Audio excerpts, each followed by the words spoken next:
my corner of the internet.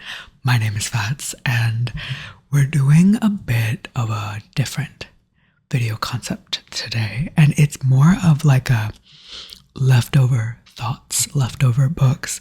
I've sat down with everything that I've gone through throughout the month, and this is truly just all of the bits that didn't make it into a video, or all of the things that I wish I talked about, or anything that's still sitting on my mind, because I'm collecting all the books that I need to either return to the library or all the things that I am bringing into my favorites. So every month I do a favorites video. These ones are thoughts that I have but didn't make the cut, essentially. So I have a few things here. I have a few audiobooks to talk about. And I also have a few spoilery thoughts that I never got to, because there were a couple of books that had a ending or something about the ending that I need to talk to somebody about. So that's what we're doing today. The first book on my list of leftovers is The Serpent and the Wolf. Now, the reason that I picked up this book was it was sitting on one of my library shelves when I went to go pick up my holds, and it said new fantasy, popular fantasy, whatever. It said something, and I grabbed it on my way out. Didn't know what it was about, hadn't heard about it, didn't really have anybody input.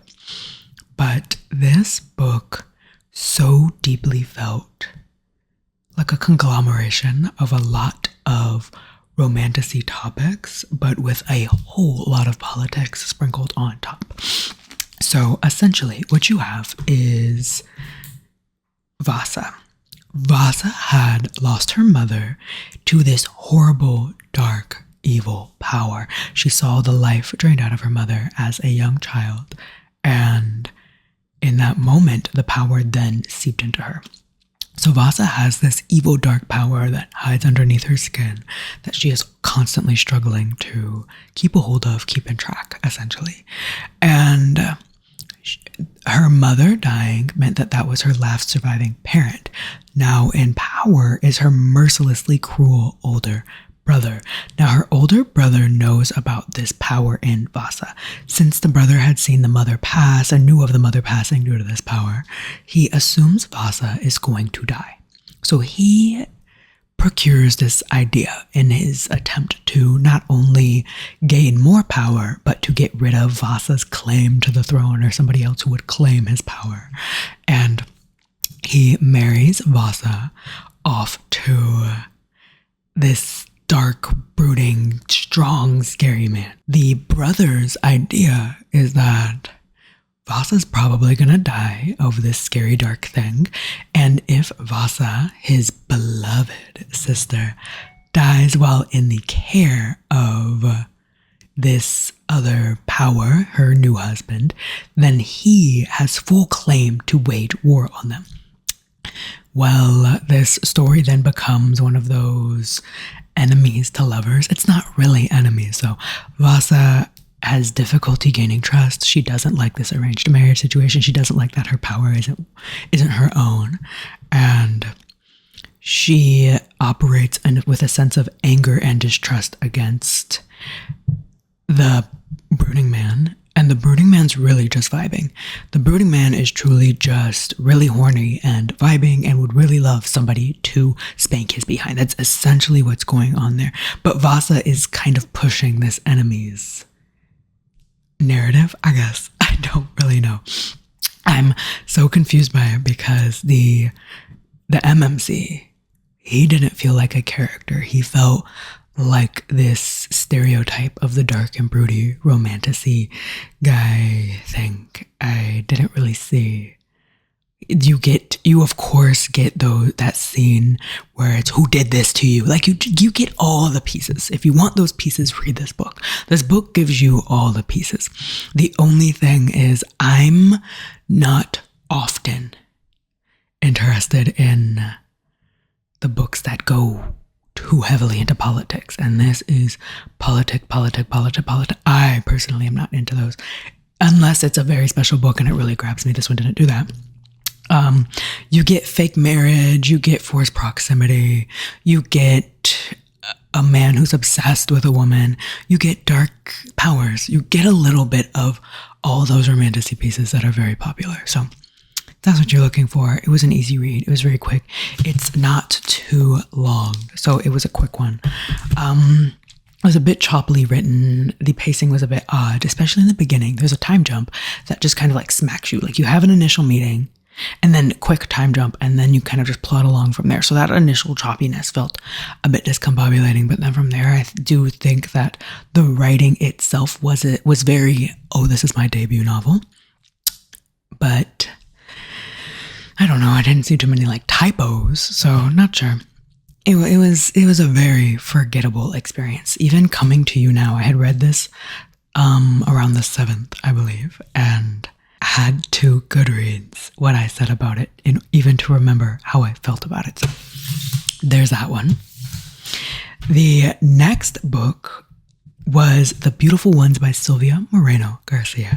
Now, this I listened to on audiobook. Very well done audiobook. I do want to say that while The Serpent and the Wolf was something that I genuinely didn't necessarily enjoy, I did enjoy-ish The Beautiful Ones. It was this hybrid of Bridgerton meets telenovela. I really liked it. Really liked it in an average kind of way. I don't know how to explain it. You know those books where you're just like, like that was such like, like I don't know how to explain that, but that was the feeling I had. I like finished it and I was just like, like I wasn't on the edge of my seat. I wasn't necessarily rooting for anybody, but at the end it was like a close, like a soft smile kind of feeling. So very light read, very easy to get through. I do recommend the audiobook. It follows Nina, and I do believe Nina is the reason that I enjoyed this as much as I did, because I enjoyed Nina as a protagonist. But Nina is entering into her season, but it kind of gets off to a wrong start.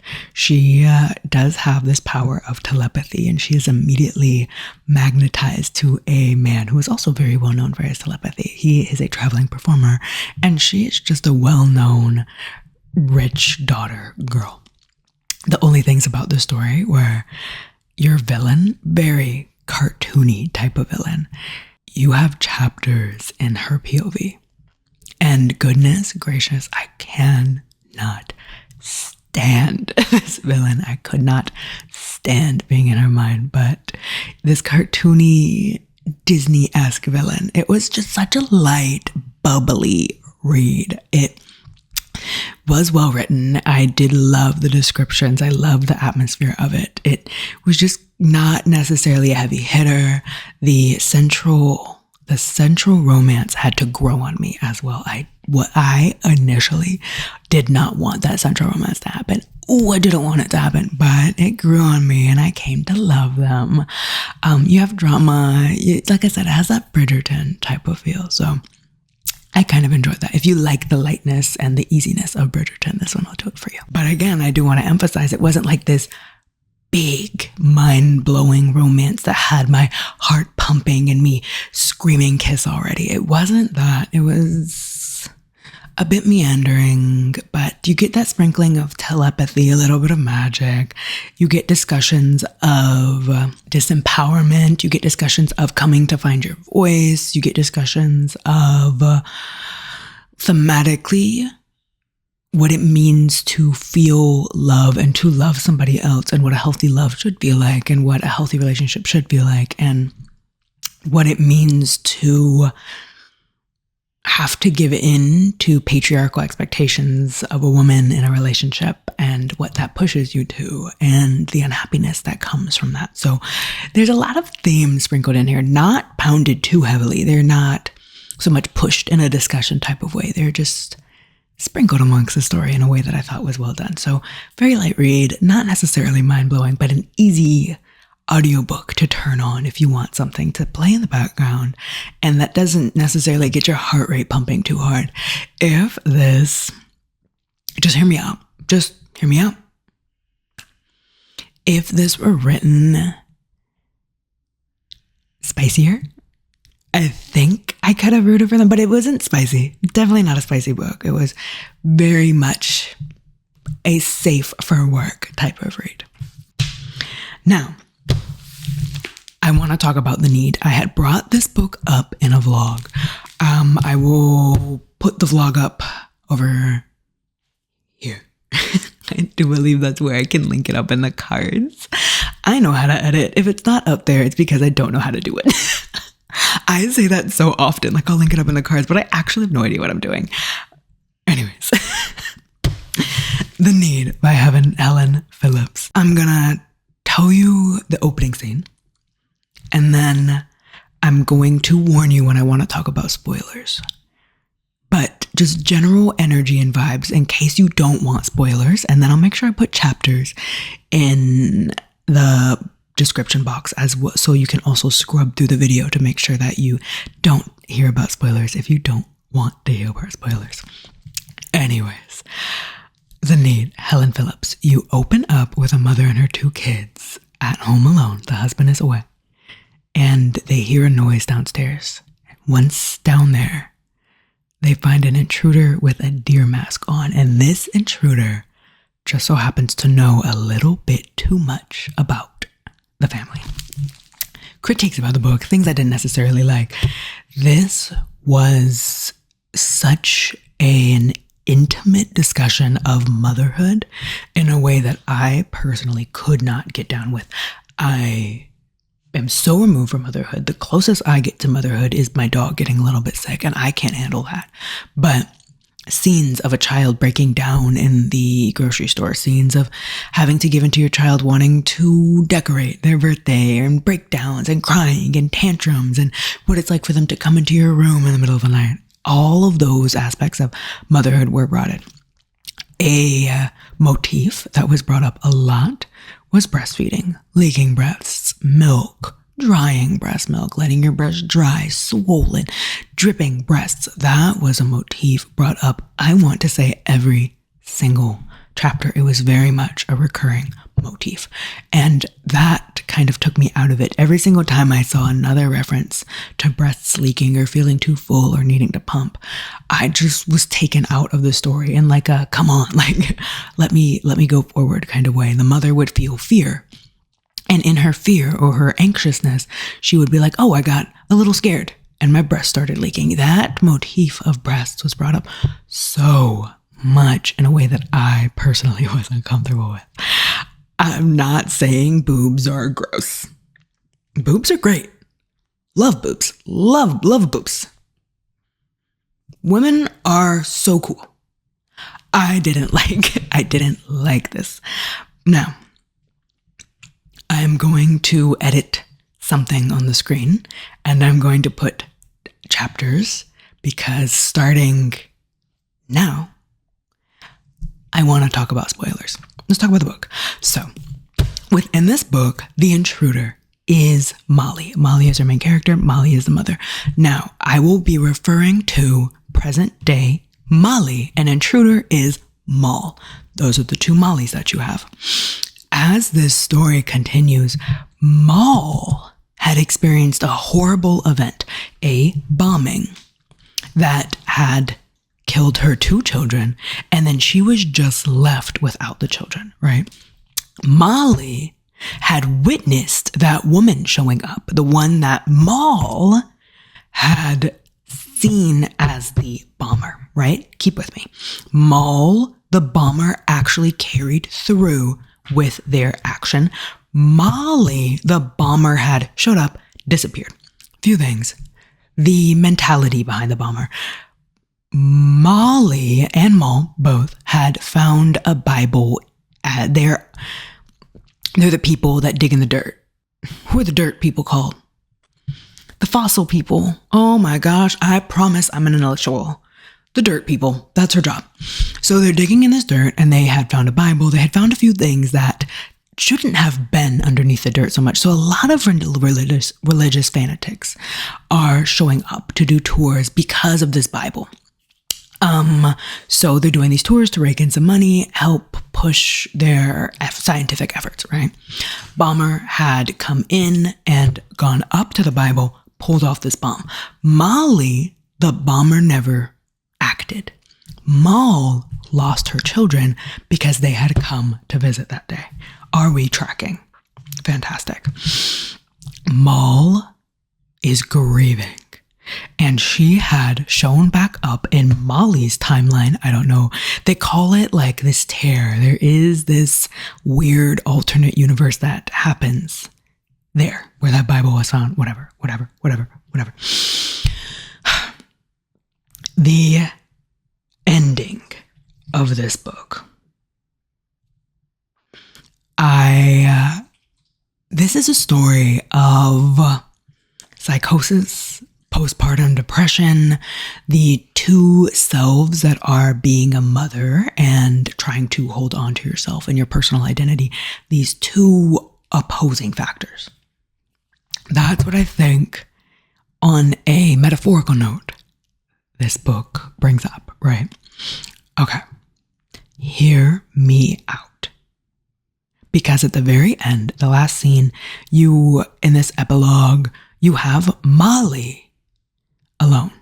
She's taking care of the kids. She's like happy. She's vibrant. She's no longer this exhausted mother. The scene prior to the epilogue, Molly and Mal had pressed themselves together and like fused. Not sure. All right.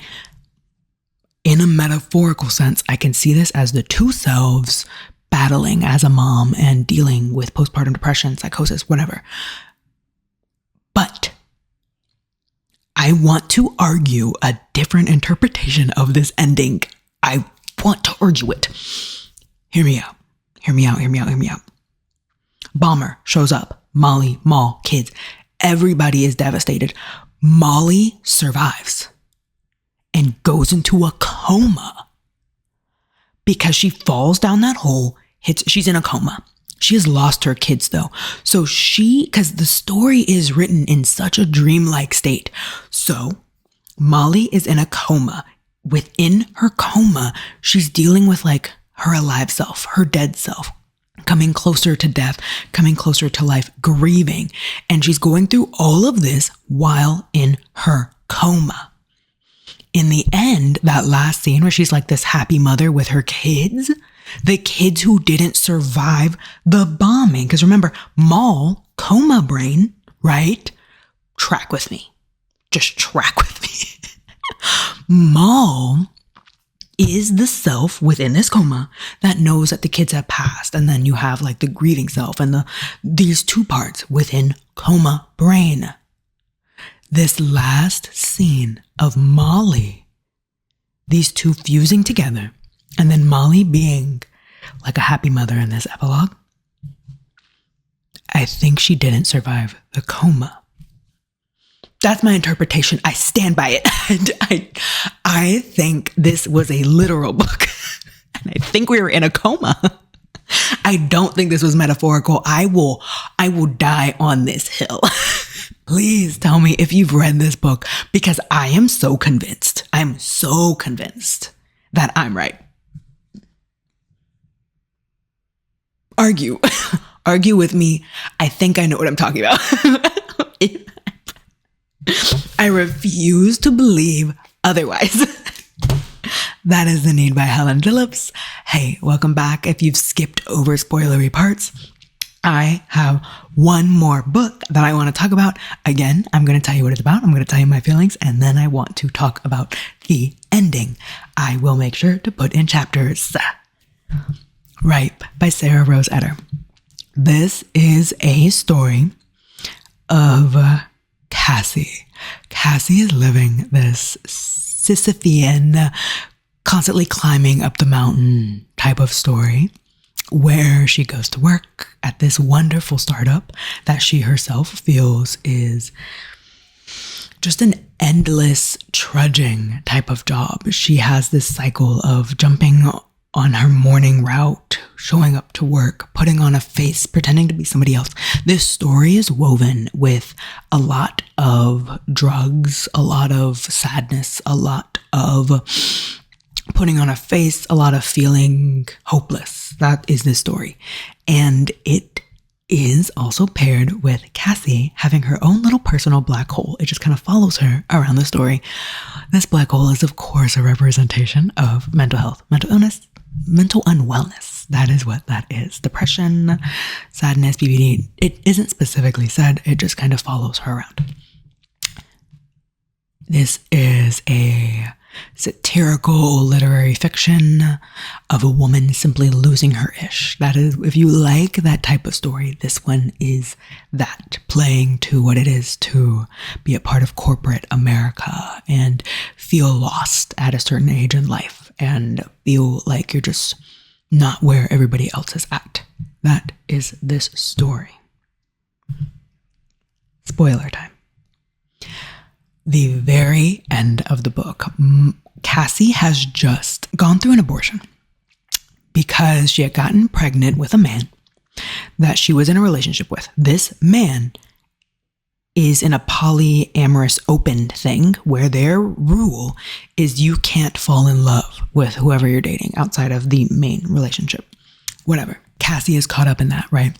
So she has just gone through an abortion. She's dealing with that. She's not having fun at work. The final scene, Cassie gives herself to the black hole and steps forward. There are two things that I think this could mean. Either Cassie has ended, for lack of a better term, on the YouTube platform.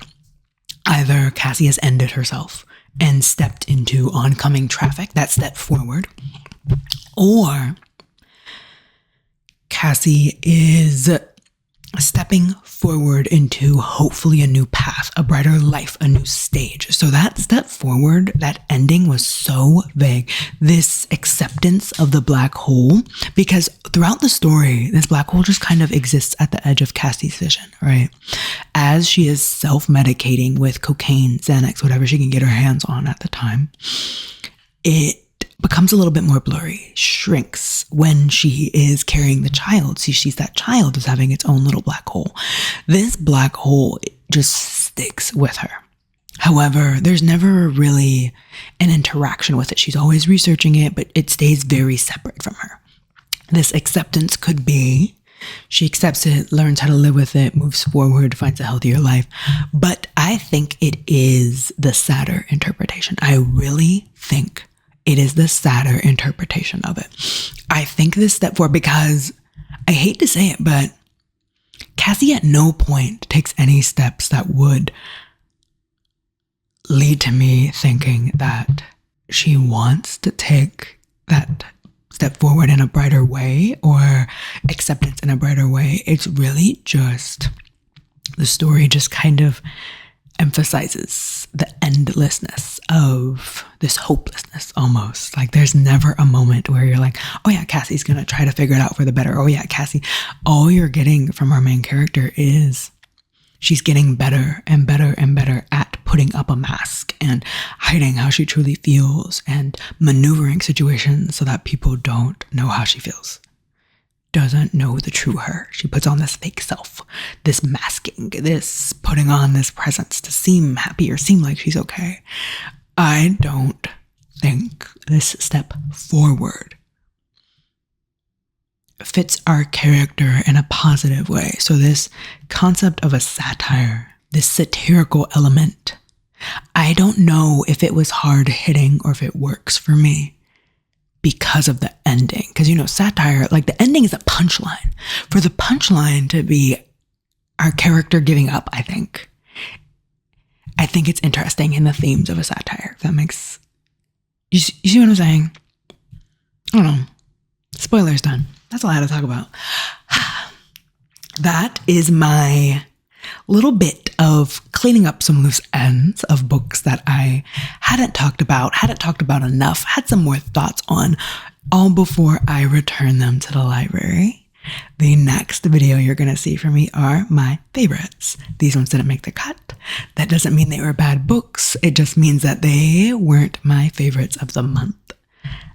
And that's all I have for you. I will see you Saturday for the best video of the month, honestly. Favorites videos are my favorite to make. So I will talk to you next time.